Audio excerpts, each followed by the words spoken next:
signal. Yeah, I don't know why I said to 2300. What's an Icon 2300? There might be one. Maybe it's a 2 meter rig of ages past. But the 7300, of course.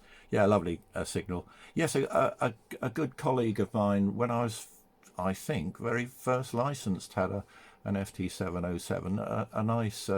I think it's fully solid state. I think it was probably one of the first radios YAESU brought out without the valve PA. Funnily enough, I'm running. I think I can just trump you on the age group, because the FT101 ZD must have been a predecessor to the 707. Not quite sure. They might have been sort of concurrent at some stage, but yes, I've just put up the antenna system, Paul. I don't know if you suffered much, but last weekend it's a doublet.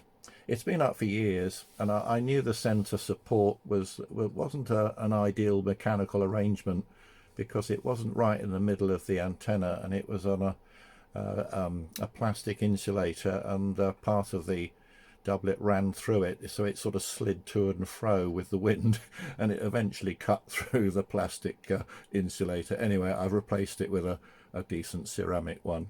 So yeah, running an FT101ZD on a YAESU original microphone, and I suppose we're running getting on for 100 watts. Anyway, I hope you didn't suffer too much in the recent storms. Anyway, back to you, Paul. Over. Yes, okay, Tom, C6PZ. Yeah, it was bad, really bad. We're quite exposed here, and if there's anything that's going to get caught, it will. And we had some plastic bins, they're called Keta bins. I don't even know them, but they've got like a lift-up lid. It's quite large. You can put bicycles in them, or a wood store, that sort of thing. We got, I don't know, maybe 4 or 5. Well, of course, the lids were pushed up and back on themselves, and we ripped them off their hinges, so they're not in a good state of repair. But it caught those. It took the side of our hot tub off. It's got a wooden insert that allows you to access the mechanicals inside, and that got dislodged and destroyed. We do have a polytunnel in our allotment, and that was shredded, although its frame did survive. I did lose the frame a couple of years ago. We had another big blow, and it was completely decimated. But I welded it all back together and strengthened it so that it had a chance of withstanding something in the future, and it did.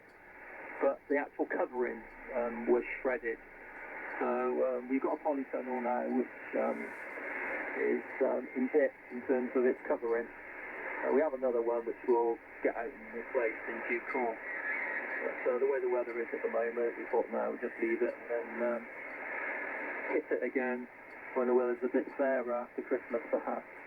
But other than that, we were okay. Lost a lot of the outside decorations in the garden.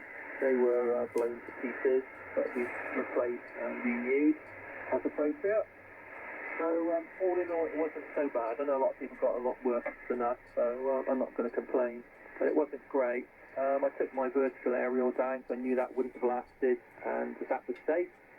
Yet this aerial I'm on at the moment, that withstood it all without any problem, so that was okay. Okay, on your aerial, etc., and your 101ZD. Sounds lovely. Sounds really, really nice. I think the 101ZD Mark III FM was current with the 707, probably early 80s.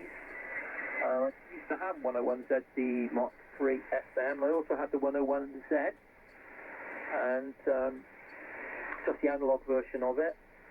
And I did have the ZD, so I went to the ZD, and I went to the Mark III FM. So I've also had a 901 as well. Great radio.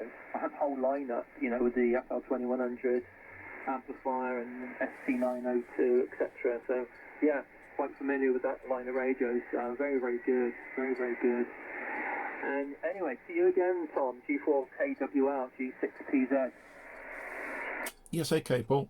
Very interesting, and I'm glad you didn't have too much destruction. Yeah, polytunnels are bound to be a little bit vulnerable to the wind. We're pretty exposed as well. We're on the sort of, what are we on? We're on the southwest side of Congsbury, right on the sort of edge of the village, and the southwesterly comes up through a field, so about the first first residential area the wind gets to after Western. And funnily enough, I was looking at the windows. The sun was shining through it the other day, and I thought, crikey, I thought I'd got these windows cleaned, but there was a sort of a collection of, it looked like dust, but I ran my finger down it, and it was salt. And now we're at least 10 miles inland from the coast. So that gale was putting an awful lot of salt up in the air, quite extraordinary really. And the cars were covered in it, and all the windows facing southwest are. We need a really good heavy rain shower to clean off the windows. But anyway, yes, it looks like you're a YAESU man as well. This is now I have to think about the marks. This is an FT101ZD. It's got the full WARC frequencies, so I think it makes it a Mark II. It's not the Mark III. I think the Mark III had sort of chrome-tipped toggle switches and such like. But yeah, it's running really well, and I'm glad that the signal's getting out. I'm monitoring it on a little oscilloscope, and the waveform looks reasonable. Anyway, I won't hold it, Paul. Thanks very much for the chat. I'll leave you for others to call. Got a good call sign there. I'm sure there's a history behind that, but I'm sure you'll tell someone else, or it may be on your QRZ site. Nice to talk to you, Paul. All the best, and good luck for